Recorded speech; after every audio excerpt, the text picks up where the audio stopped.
Audio Jungle.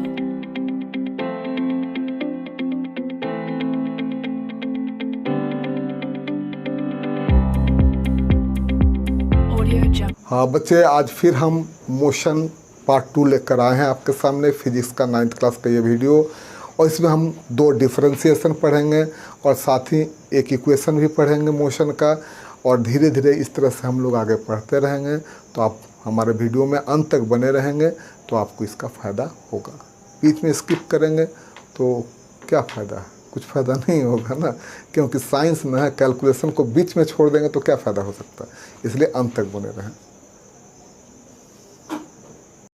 Distance and displacement, तो actual path जो cover करते हैं हम लोग, तो ये हो गया हमारा क्या, डिस्टेंस। तो इसको हम लोग लिखेंगे द एक्चुअल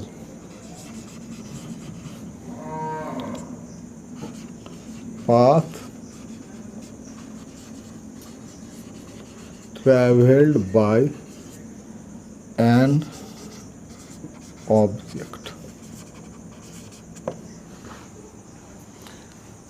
तो एक्चुअल पाथ जब ट्रैवल करते हैं तो actual path travel by an object, ये है हमारा डिस्टेंस, इज कॉल्ड डिस्टेंस। तो डिस्प्लेसमेंट क्या है? तब जो एक्चुअल पाथ ट्रैवल डिस्टेंस है, तो डिस्प्लेसमेंट है the distance between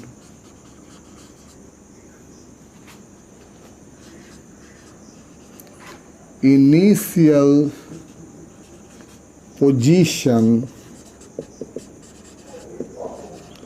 of a body to final position। अब इस बात को समझ लेते हैं कि एक्चुअल डिस्टेंस कवर ये क्या होता है। तो अगर मान लीजिए 5 किलोमीटर ऐसे गए, 2 किलोमीटर ऐसे गए, फिर 3 किलोमीटर ऐसे गए, तो 5, 2, 3 कितना हो जाएगा? तो ये 8 किलोमीटर हो जाएगा। लेकिन ये जो मिनिमम डिस्टेंस होगा तो वो क्या होगा? डिस्प्लेसमेंट होगा। दूसरी बात क्या है, ये जो डिस्टेंस होता है always positive. The distance travel by a body is always positive, क्योंकि इसमें डायरेक्शन की कोई बात है ही नहीं। एक्चुअल पाथ जो ट्रैवल होगा वो हो जाएगा डिस्टेंस में। डिस्प्लेसमेंट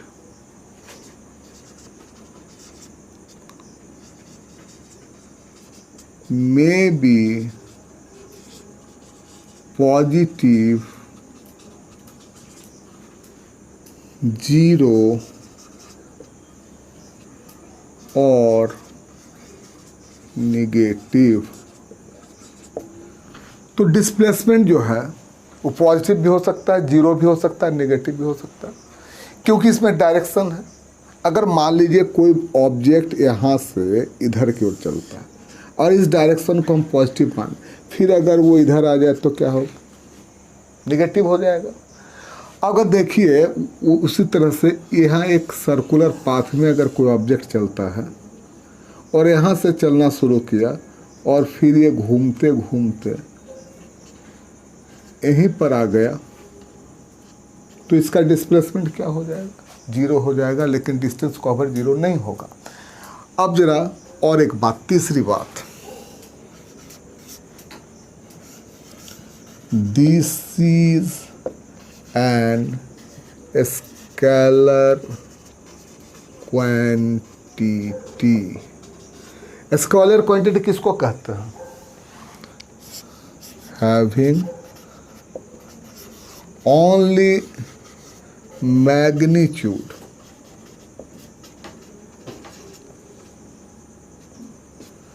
और इसमें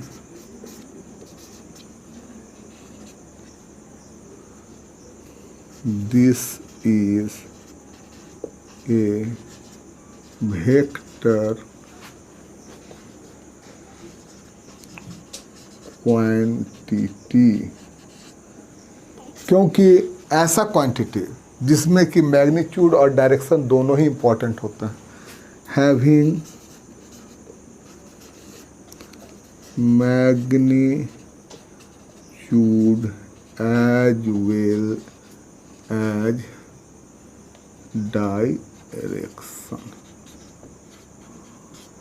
ऐसा कोई भी क्वांटिटी जिसमें मैग्नीट्यूड भी हो और साथ में डायरेक्शन भी हो, तो इसको हम लोग क्या कहते हैं?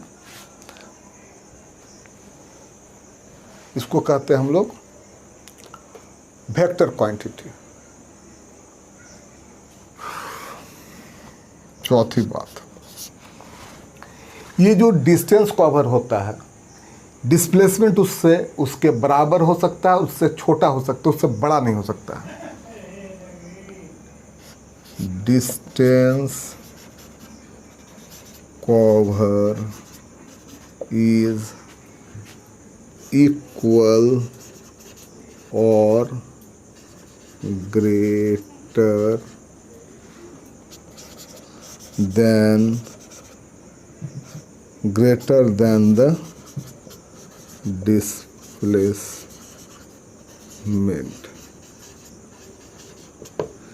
जब एक ही डायरेक्शन में डिस्टेंस कवर हो तो वो डिस्प्लेसमेंट के बराबर हो जा सकता है, लेकिन कभी भी ये जो डिस्प्लेसमेंट है वो डिस्टेंस से ज़्यादा नहीं होता। इसको दूसरे शब्दों में कह सकते हैं डिस्टेंस कवर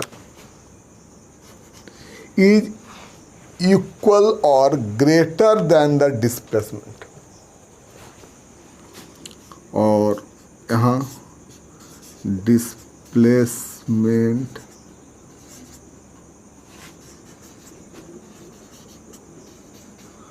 may be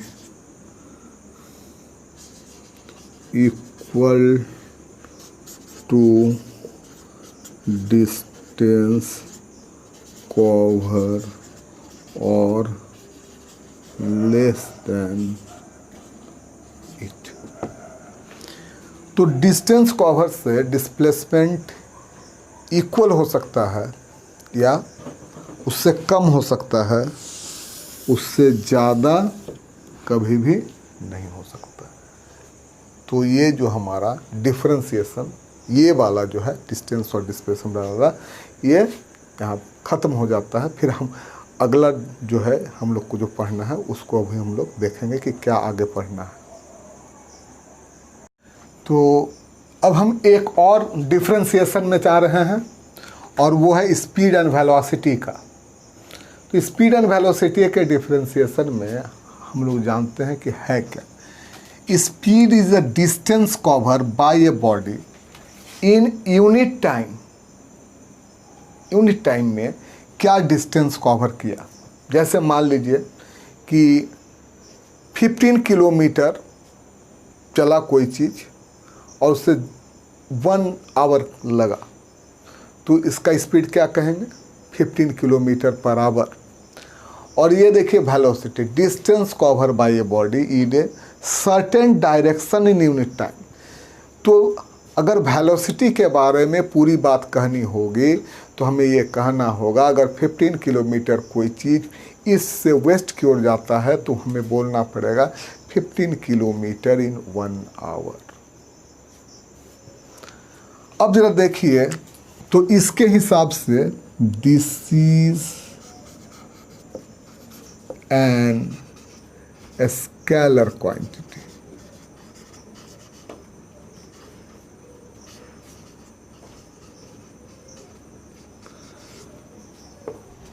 और ये जो है this is an vector quantity.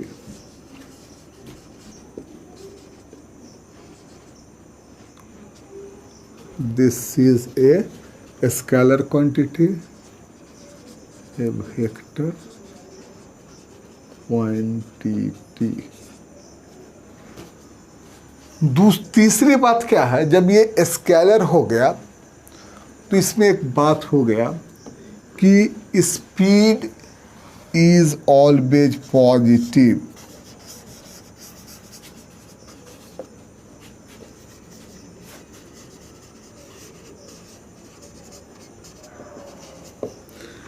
और ये चूंकि वेक्टर है इसलिए ये पॉजिटिव भी होगा, जीरो भी होगा और नेगेटिव भी होगा। Velocity may be positive, zero and negative। ये तीनों हो सकते हैं। कैसे हो सकते हैं? अगर देखिए कोई आदमी कुछ देर तक पूरब की ओर चला, फिर वहाँ रुक करके वो फिर पश्चिम की ओर चलने लगा और जिस पॉइंट पर था उस पॉइंट पर आ गया, तब तो उसका डिस्प्लेसमेंट कुछ रहा नहीं, तो वहाँ पर क्या हो गया? जीरो हो गया। और पूरब की डायरेक्शन को हम लोगों ने अगर पॉजिटिव माना तो पूरब से पश्चिम की ओर जाने वाले डायरेक्शन को हम लोग को आपरूपी क्या मानना पड़ेगा? नेगेटिव। तो इसलिए ये जो हमारा वेलोसिटी नेगेटिव भी हो सकता है। तो एक बात यहाँ पर और भी है, क्योंकि ये तो ऑलवेज पॉजिटिव होगा, हाँ, और ये जो है वेलोसिटी में भी पॉजिटिव, जीरो और नेगेटिव हो सकते हैं।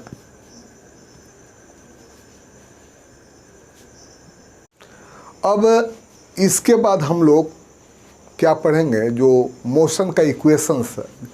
केवल मैं आपको आज इंट्रोडक्शन दे देता हूँ क्या पढ़ना है। A is equal to v is equal to u plus a t, पहला इक्वेशन ऑफ मोशन। दूसरा number s is equal to u t plus half a t square. और तीसरा v square plus u square is equal to 2as। V square equal to u square plus 2as। ये तीन, इसके दो तरीके हैं, एक है जनरल मेथड और दूसरा है जियोमेट्रिकल मेथड। तो ये दोनों ही हम लोग पढ़ेंगे। ज्योमेट्रिकल मेथड से इस दोनों का वैल्यू निकालेंगे और फिर जनरल मेथड से निकालेंगे, फिर ज्योमेट्रिकल मेथड से निकालेंगे। तो अभी हम थोड़ा सा एक काम करते हैं थोड़ी देर बाद कि v is equal to u plus a t जो है एक्सीलरेशन, इसको सिर्फ हम लोग निकाल कर देखते हैं। और तो ये तीनों जो फॉर्मूला हम लोग देख रहे हैं इसको दो मेथड से पढ़ेंगे, तब जाकर ये पूरा हो जाएगा। पहला है जनरल मेथड और दूसरा है ज्योमेट्रिकल मेथड। और आज हम लोग v is equal to u plus a t कैसे हुआ, तो इसको हम लोग पढ़ेंगे। तो इसको पढ़ेंगे तो पहले इसको इरेज कर देते हैं। तो एक्सेलरेशन, इसको ए से डिनोट करते हैं। किस चीज़ से डिनोट करते हैं? ए। एक्सेलरेशन किसको कहते हैं? Rate of change of velocity, rate of change of velocity is called acceleration. अब rate of change of velocity, अब जैसे मान लीजिए यू, इसका मतलब क्या होता है? Initial velocity. और भी इसका मतलब क्या होता है? Final velocity.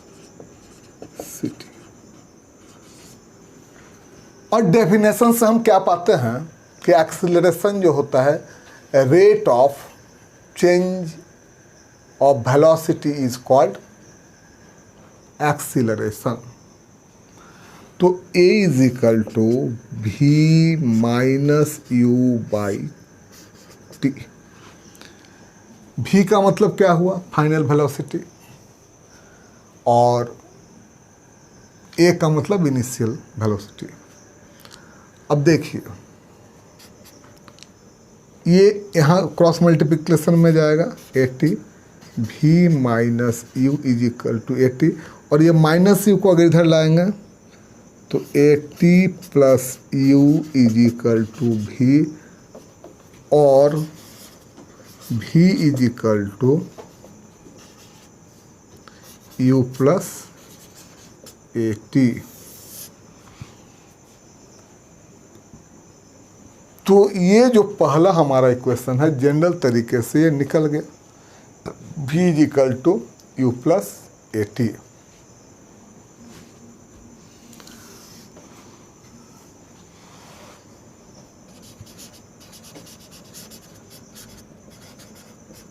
Equation first. तो मोशन का ये फर्स्ट इक्वेशन का जनरल तरीका से हम लोग ख़त्म करते हैं।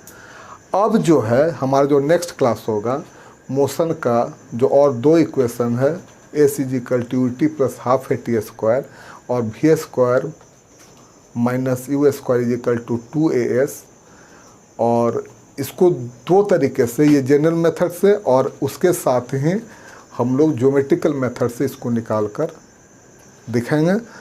और इसके बाद कुछ न्यूमेरिकल्स भी आ जाएंगे हम लोगों का मोशन में, उसको भी करेंगे। तो मोशन का फिर एक पार्ट 4, 3 और शायद 4 तक भी जाए, वीडियो जल्दी जल्दी हम लाएंगे और इस मोशन को जल्दी से हम ख़त्म करेंगे ताकि आपका कोर्स जो है ये थोड़ा तेज़ी से आगे निकले। तो धन्यवाद, पढ़ते रहिए और आगे बढ़ते रहिए। और ये जो पढ़ाई जो है ये किसी भी हालत में स्टॉप नहीं होना चाहिए। स्टडी मस्ट गो ऑन, यही हमारा सोच है, स्टडी मस्ट गो ऑन। अगर हमारा वीडियो से आपको थोड़ा भी फ़ायदा हो रहा हो तो इस फ़ायदे को दूसरे में भी पहुंचाइए। हमारे चैनल को ज़्यादा से ज़्यादा शेयर कीजिए ताकि और विद्यार्थियों को भी समझ में आए। और अगर नए आए हैं आप हमारे चैनल पर तो बेल आइकन को दबाकर सब्सक्राइब करें ताकि कोई भी उपयोगी वीडियो हम डालें, मैं ऐसे तो उपयोगी वीडियो ही डालता हूं। मेरा एजुकेशन से संबंधित वीडियो है और सारा साइंस और मैथ से रिलेटेड है, तो ये आपको ज़रूर फ़ायदा पहुंचाएंगे। तो बेल आइकन को दबाने से, इसको आप घंटी को दबाएं से आपको मिलेगा। और एक बात कि ज़्यादा से ज़्यादा अगर ये शेयर तो करें, अगर अच्छा लगे वीडियो तो इसको लाइक करें। आपके लाइक से हमारा जो मनोबल और आगे बढ़ता है और इससे हम और अच्छे तरह से काम कर सकते हैं। और अगर कहीं कोई कमजोरी महसूस हुआ वीडियो में, कहीं कोई दिक्कत है तो कमेंट करें। और हमारा जो नीचे लिंक दिया हुआ है, हमारा व्हाट्सएप नंबर भी, आप उसमें भी कांटेक्ट कर सकते हैं हमसे। पढ़ते रहें, खुश रहें और बिल्कुल अच्छे से अपने पढ़ाई को सुचारू रूप से रखें। Thank you.